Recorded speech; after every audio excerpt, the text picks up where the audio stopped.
इस देश के लोगों को बहुत खुशी है कि नरेंद्र मोदी सरकार लगातार स्वास्थ्य के बजट में वृद्धि कर रही है। तो स्वास्थ्य का बजट पिछली बार 80,517 करोड़ था, अब वो 90,958 करोड़ का बजट है।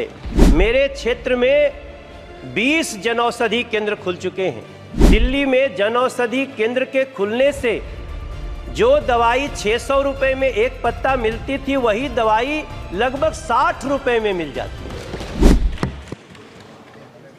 सदन के माननीय सदस्यों की सिंसियरिटी निश्चित तौर से सराहनीय है।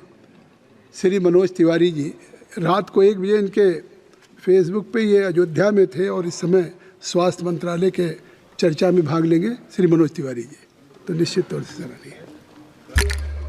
बहुत बहुत धन्यवाद सभापति महोदय, आपने मुझे स्वास्थ्य और परिवार कल्याण के इस विषय पर बोलने का मौका दिया। वैसे तो ये इतना महत्वपूर्ण विषय है कि इस पे जितना भी बोला जाए वो कम होगा, और सभी सदस्यों को मैं सुन भी रहा हूँ। आदरणीय सभापति महोदय, इस देश के लोगों को बहुत खुशी है कि नरेंद्र मोदी सरकार लगातार स्वास्थ्य के बजट में वृद्धि कर रही है। इस बार भी कई लोगों की बातचीत में आया है कि जो स्वास्थ्य का बजट पिछली बार 80,517 करोड़ था, अब वो 90,958 करोड़ का बजट है। सभापति महोदय, ये बताता है कि सरकार स्वास्थ्य को लेकर के कितनी गंभीर है। और उसमें भी एक समय था जब इसी सरकार में हमने देखा था कि स्टंट जो लाखों रुपए का होता था, और उस स्टंट को नरेंद्र मोदी जैसे प्रधानमंत्री ने, जो गरीब घर से आते हैं, गरीबों के दिल की बात समझते हैं, और इस देश में स्टंट उसकी कीमत मात्र 26,000 कर दी गई थी, जिसके कारण आज गरीब से गरीब घरों में भी लोग इस हृदय के समस्याओं को दूर करने के लिए अब सक्षम हो रहे हैं।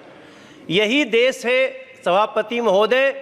मेरे क्षेत्र में 20 जनौषधि केंद्र खुल चुके हैं। हमारे यहाँ दिल्ली के सांसद साथी हमारे सब बैठे हैं। दिल्ली में जनौषधि केंद्र के खुलने से जो दवाई 600 रुपए में एक पत्ता मिलती थी, वही दवाई लगभग 60 रुपए में मिल जाती है, मात्र 60 रुपए में।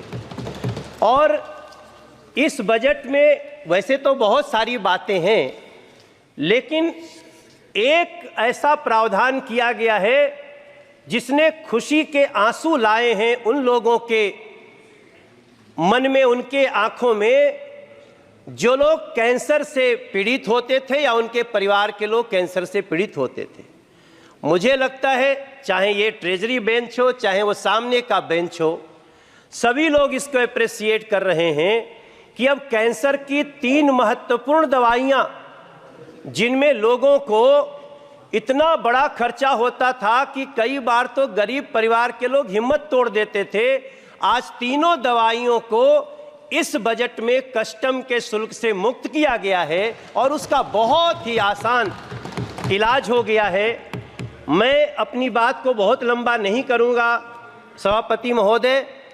मैं एम्स का गवर्निंग बॉडी का मेंबर हूं और मैं पिछले 4 साल से उसके साथ काम कर रहा हूं।